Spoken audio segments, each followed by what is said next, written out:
They fed you, raised you, and sent you on your way. Now age is catching up with them. Are you financially and emotionally prepared to take care of your parents? Then take a deep breath and learn how to build a worry-free investment portfolio. And we discuss the age-old question, should you pay off your mortgage or invest instead? All this and more today on The Wealthy Life.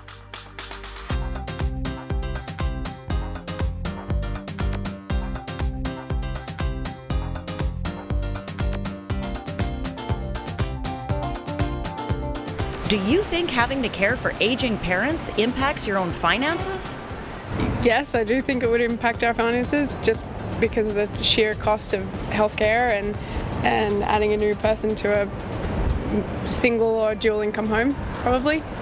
I think my parents are more well off than I will be, so probably not. Yes. As well as your relationship with your sisters. Well, I have a mother that's 101 years old, so I'm taking care of her in the lavish style that she's become accustomed to.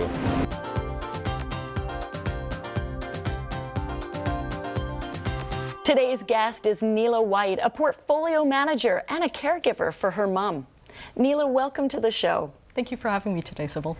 Now, I understand you have gone through quite a difficult time personally, and I want you to share this story because I think it's something that really will resonate with many Canadians. Tell us your story. It started about 7 years ago. My father was diagnosed with pancreatic cancer. Tough. It was a big day, and I think we each, within my family, we each dealt with it quite differently. My mom went through, I think, a bit of a denial that her husband was going to pass away. I think my brother and sister also did a bit of the same thing. And it was left to one of us to take care of this, and it came down to me. We had a lot of decisions to make about how the path was going to be until my father passed away, and how were we going to play roles in that life. And did you feel comfortable being the one to step up, or did you even think about it? I felt comfortable. I think in the back of my mind, I always knew it would fall to me. My background is in gerontology, so I think it was also assumed, and I accepted that. Once my father did pass away, there was a very large void for my mom, so we moved her in with us. Part of it was a decision on how are we going to split our time. That seemed to be a good idea. At least she wouldn't be lonely. Yeah, exactly. How was that for you and your family, having your mom move in with you? You know what? The first part, it was quite a symbiotic relationship. It was quite nice. It's nice to have my daughter grow up with her grandmother. I think that's quite special. And that suddenly changed. So about 4 years ago, as it turns out, my mom had a very mild heart attack. And while going up the stairs, she fell headfirst into the drywall and broke the drywall and broke her neck. Oh my gosh. Yeah. I can't imagine what you must have been going through and your mom. Chaos. How did she deal with that? How did you deal with that? It was a very large shock to all of us. It was like nothing I've ever experienced emotionally. She was in hospital for 6 months doing rehab. They were able to get her to a point where they could bring her back home. But within that time period, what we realized is she was going to come home needing a lot of care, and there's a very large discrepancy with the care that's able to be provided and what we as a family would have to pick up. So we moved my mom home. We got everything established to provide her care. And was that care, well, first of all, she's lucky to have survived that, yes, by the sounds of things. Fortunate, very fortunate. But then the care associated with it, time and money related to you and your family.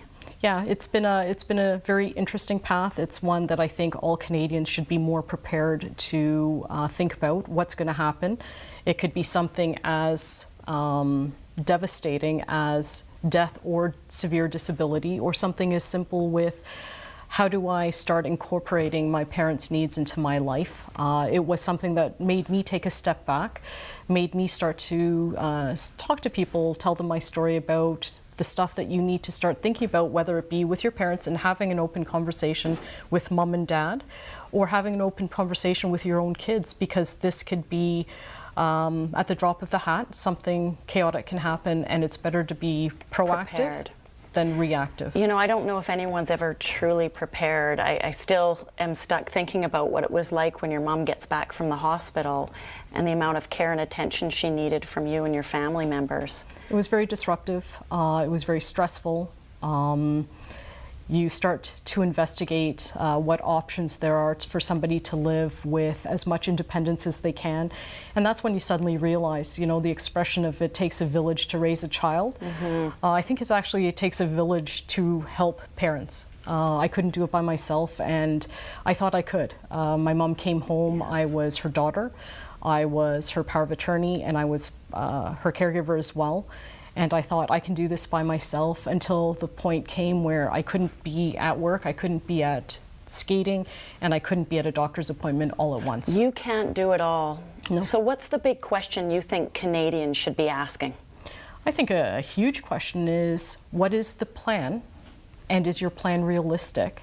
And how are you going to finance that plan? So when we think about aging, if we're going to age at home, what do we need to do and what's it going to cost? So let's say we decide the first course is we're going to age at home. What are the things that we need to think about, whether it be renovating the home to make it safe for you, or even just care, simple care? The questions go on, so don't go away. Find out how to protect your finances and your family after the break.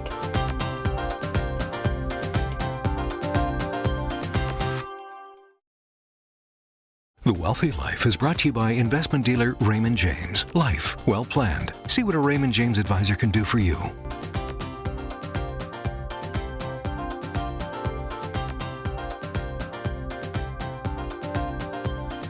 Welcome back. We're here with Neela White to find out what you can do to protect your finances and your family from long-term care costs. Neela, thank you for being on the show. You just shared a very touching story about losing your dad and then taking your mom on and having to care for her. What do you see are some of the differences between men and women in assuming that role? I think we're still in the environment where females tend to be caregivers, they tend to be nurturers, and sort of in a very passive way they take on the role without saying, let's see how we can divide this with our brothers, with our sons, with our husbands, with our dads. And you were one of those. You thought initially you're going to take charge and you're just going to do it all yourself. Yes. And I realized I did have to ask for help. And asking for help, it's not as hard as you would think. And there are people that are willing to help, but you need to ask and you need to accept the fact that maybe a man's role might be a little bit different right now in what they're able to do. And it tends statistically to be that they help with more manual things, fixing a light bulb, mowing the lawn, shoveling the driveway, whereas females tend to be more of the hands-on care. And I think slowly we are going to start to see that changing. We're going to have to see that changing. We're coming from smaller families now, yes. So it's not as if the role can be spread out among and hire external help. There's nothing wrong with that. As a matter of fact, it gives the family a bit of a reprieve. Mm-hmm. Absolutely. On the financial side, how do people pay for this? How do they fund their long-term care if they haven't thought about it? If they haven't thought about it, I think they start to look at things like, what's my biggest asset? And it tends to be your home. And that's when the whole idea of downsizing comes into place, in which case you have a pool of money to say, okay, this is where I'm going to be for the next 10 years out. This is what it's going to cost. Or, even start to look at family helping out financially.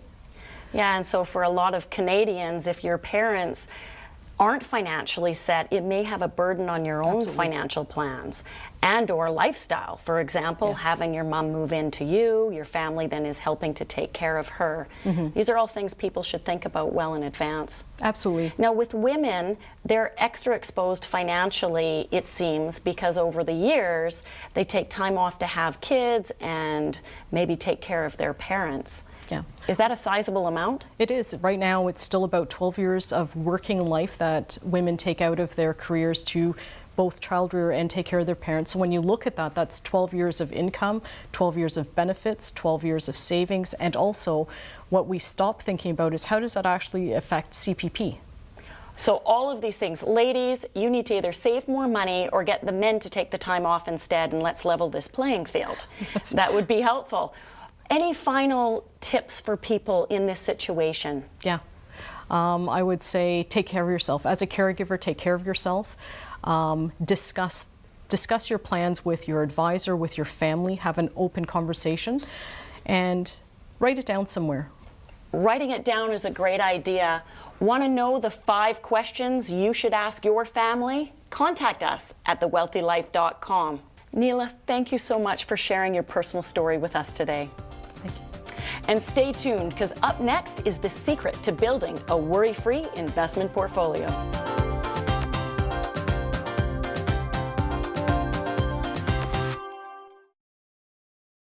The Wealthy Life is brought to you by investment dealer Raymond James. Life well planned. See what a Raymond James advisor can do for you.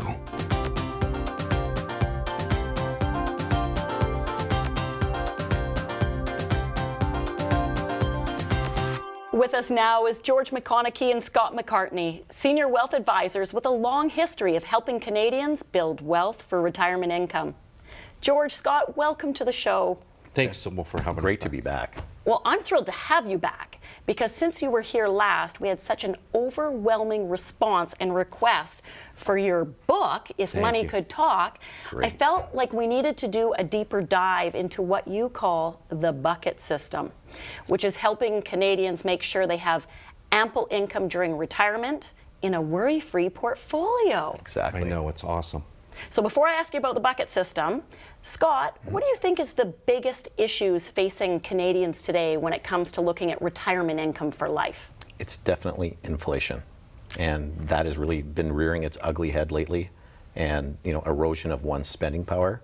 You mean $50,000 today isn't going to buy me what $50,000 will buy me 20 years from now? Yeah, it won't. And people don't think about that. And They don't. They don't. And it's a big deal. And especially with pension plans, because they don't keep up. Oh, that's a that's a good very point. good point. Yeah. So if people are relying on their pension to keep up with inflation and always have this glorious life, Right. it may not be the case. Right. Yeah. And longevity, how is that affecting people's retirement income? That's why we have a 4th bucket in our system, is to counteract that and make money last to either 90, 95, 100.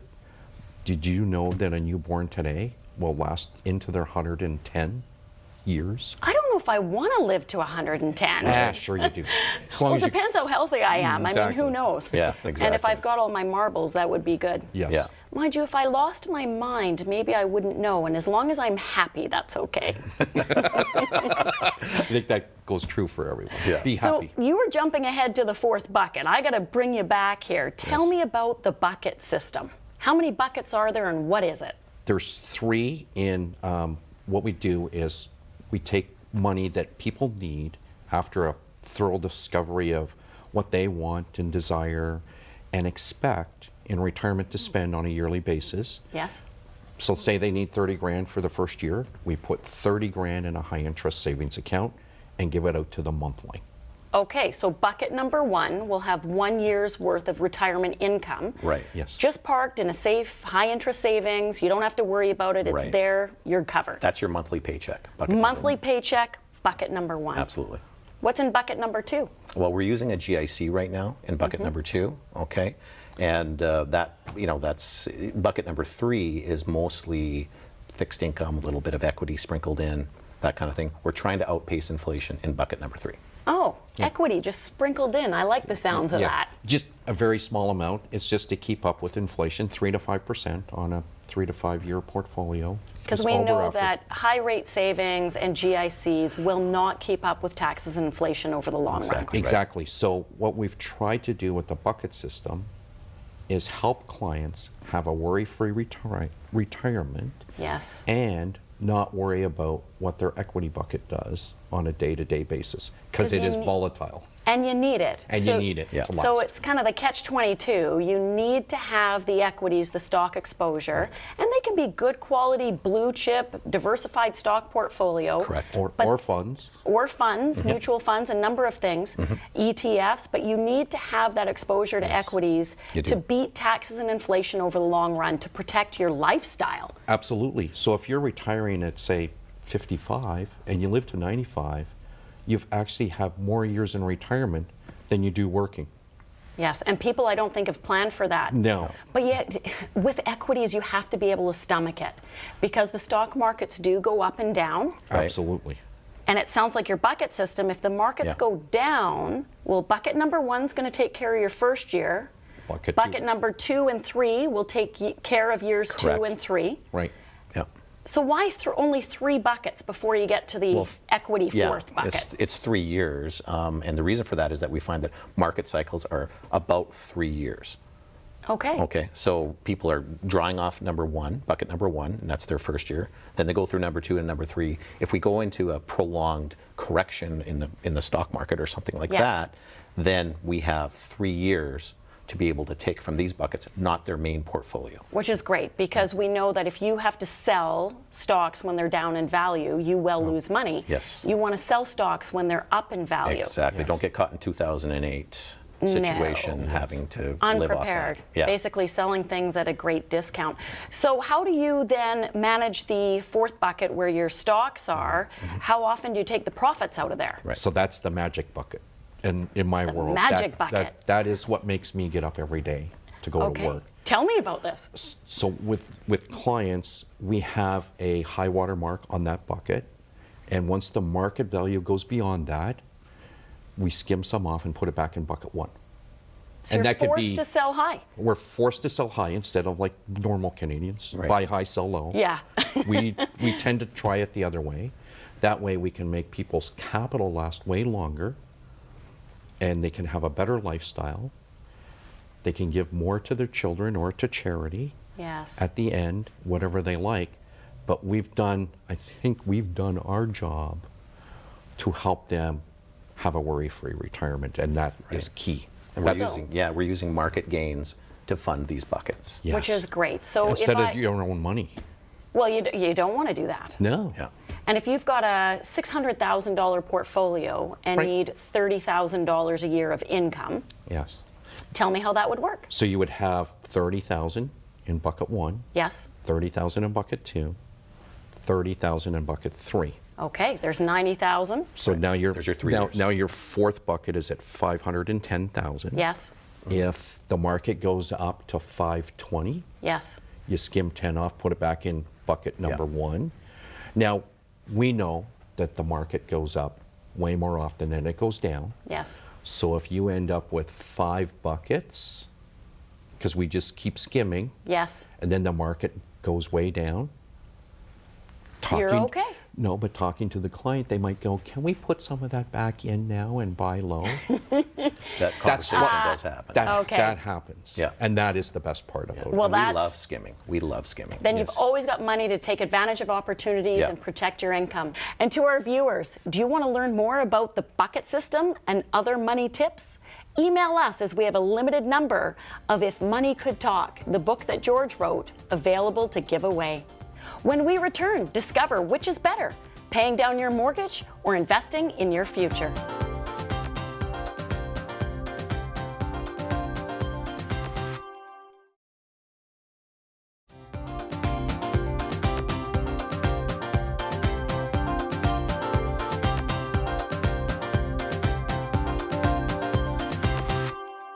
Welcome back. Thanks for your letters, emails, tweets, and messages. Today's question is from Laura in Victoria.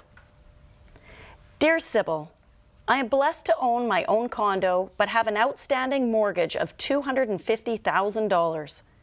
I have about $105,000 in my RSP and good credit.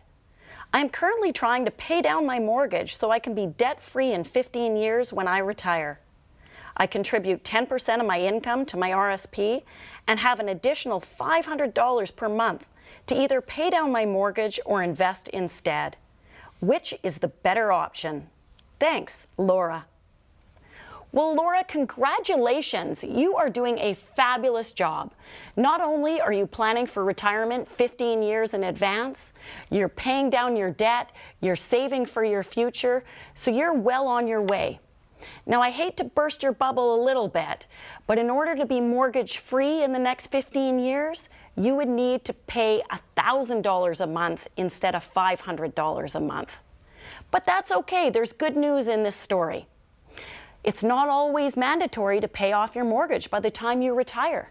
As a matter of fact, in some cases, you may be better off not paying down your mortgage. And I'm about to tell you why.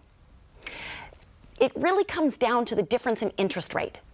So if you're borrowing money, if your mortgage rate is 3.75%, but your investment rate on your money is 5.5%, there's a difference.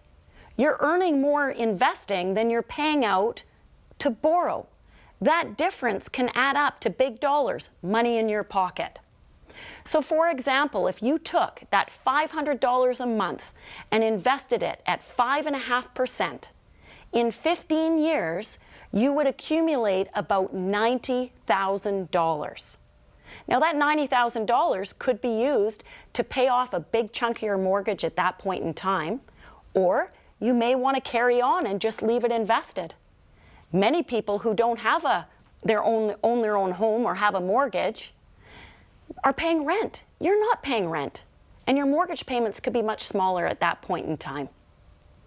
Now, if you wanted to pay off $90,000 worth of debt in 15 years, you'd have to come up with $653 a month to do so.